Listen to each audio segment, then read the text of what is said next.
Hello, everybody, and welcome again to the Press Box, a weekly presentation of the Dispatch and the Rock Island Argus. I'm Steve Tappa. This is my boss, Marc Nesseler, and we're here to talk about basketball. Week 3 of the Western Big Six coming up. I got you something for Christmas. Oh yeah, it's called a shootout. Yes, and I was going to say that's the big dog on the right. schedule. I mean, we have conference games Friday, but I think everybody is looking more to the 7-game schedule that comes on Saturday at Augustana's Carver Center. It's really neat to see. It's the 20th anniversary of the Shootout. How this thing has grown over the years and how people have grown to love it. Yeah, it started out with three teams, 3 games. Or 3 games. 3 games, 6 teams, and now it's 14. But yeah, I remember covering that thing in the my younger years, 20 years ago. Right, at the Wireless Center as well. Yeah. So and it's just it's a fun event. It's a fun event, and I like how it matches. Now it matches teams that you just don't see playing each other. Right.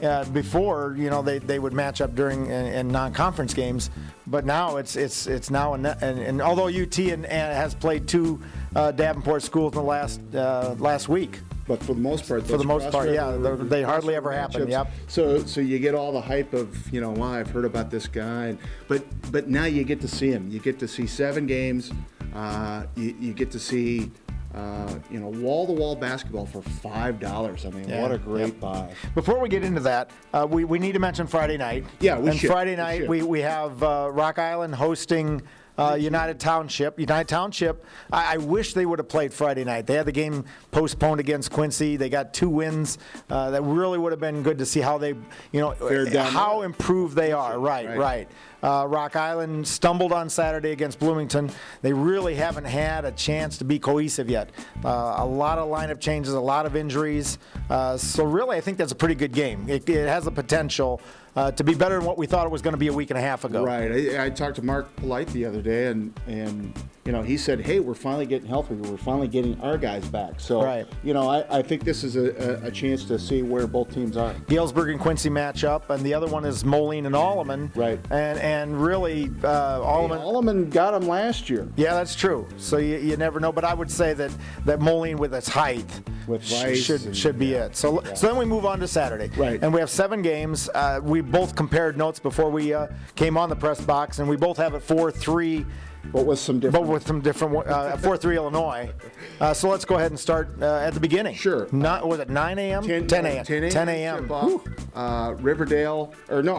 Geneseo and Davenport North at 10 a.m. I'm going Geneseo. They won last year. I went north because Geneseo, they still don't have their basketball legs. I don't think. I haven't seen that yet. So that's why, and that could be the swing game. Right off the bat, whoever wins that first one is going to have a big advantage, I think, as we get them down the rest of the way. Game 2, Riverdale West. Of course, West 0-19 in the shootout. You got to think the smallest school in the shootout, they have a chance to break through. But I'm going with Riverdale and Cole Solomon. Tempted to take West, but I can't go if you don't have one. I'll stick with Riverdale there. That's right. Alleman Central in the 1:30 game. Central, I'm going with them because they have a lot of scoring firepower. Trey Hollingshead, Gio Butler. It's going to be a tough guard. And they were 3-1. Their one loss come to UT.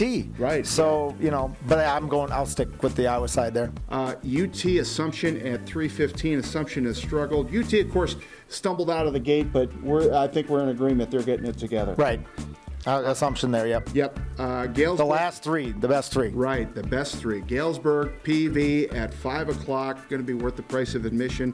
Couple of, major college recruits on either side. Grant Gibson, a scoring machine for Galesburg. I'm staying with Galesburg. I like the way Galesburg's playing against anybody right now. I saw him Friday night. Yeah. Moline, North Scott, that's going to be a tough matchup for Moline because they open the day in the DeKalb tournament, then they come down to play a North Scott team with 3 Division I recruits. I'll go with the team that plays once that day. Yeah, I'm sticking with North Scott as well. Which gets us to the last one. And, of course, the main event, we've got Rocky and Bettendorf, 8 o'clock. It's going to be awesome. No less than 8 college players in that game alone, 4 on each side. The one thing I just hope in that game is it's just not overtime or double overtime, because it very well has the potential to do that. And it's got a really pinch deadline. So. Exactly. I'll take Rocky and I'm taking Bettendorf. and you're big So Bettendorf. I live in Rock Island. You live in Bettendorf. There we go. So works for me. To our political Works for me. That's right. That's right. Where I pay taxes. It's going to be a great weekend of high school basketball. Make sure you get out to a ball game. If we don't see you at a ball game, we'll see you here next week on the Press Box. Thanks a lot.